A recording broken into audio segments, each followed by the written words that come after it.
Ricky Rivers here at the Brooklyn Navy Yard Boys and Girls Club. I'm here with JJ Hickson here in Brooklyn from Atlanta, by way of Atlanta. JJ here at the clubhouse. You in Cleveland. All LeBron leaves Cleveland and everything just seems to change. The record, everything changed. What was like the move like during that period of time? You know, that you could take, because out of the outside, we look at it from the outside. We hear some of the remarks by the owners. What's some of the things that you guys dealt with in the locker room that most people may not know about? You know, of course, it was a bit of a shock, you know, that he left the ball club. But you know, the locker room was really the same. It was a family atmosphere. You know, we all got along.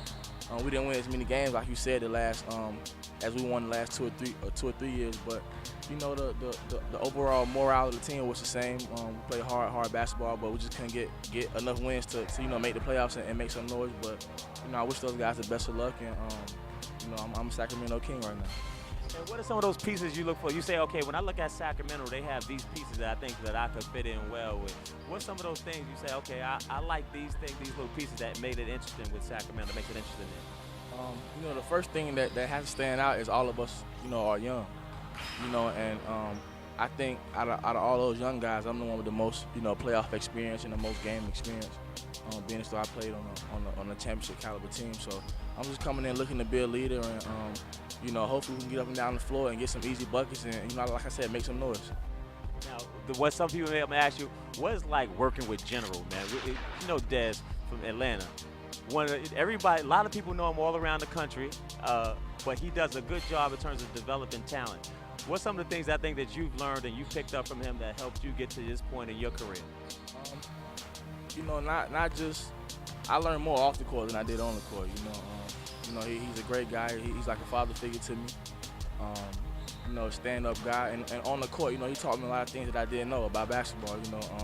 You know, just the ins and outs of the game, and throughout playing in the league, I've learned to pick up on those type of things that he's been teaching me for years. So. There you go. So now we just talk about the future for JJ Hickson. What's coming up? What are some of the things outside of basketball that people may not know that JJ may be involved in, and some of his interests, things that he may be doing, maybe some community type stuff? You know, I think 2 summers ago, you know, Sharif Abdul-Rahim. Yep. He was with the Sacramento. He finished up with the Sacramento Kings. He's now the assistant GM. You know, 2 summers ago, we went to all the high schools in Atlanta, and you know, we help kids, you know, get things they need for college, like computers and books, and I think we even help pay some of their tuition. So things like that, and you know, it's not going to be, you know, televised as much, because those things aren't really televised, but those are some of the things I do to help out my community. Like now, I was asked, with the lockout looming over, you're not sure when you're going to get back in, when you're going to play. What's like the mindset of the NBA guys? Like, what do you do in this time? How do you stay focused? How do you stay prepared? How do you stay ready for whenever it happens or camp opens up, which we know isn't until September, so it's nothing right around hanging over now. But how do you get ready, not knowing what's going to happen, what the future is in store?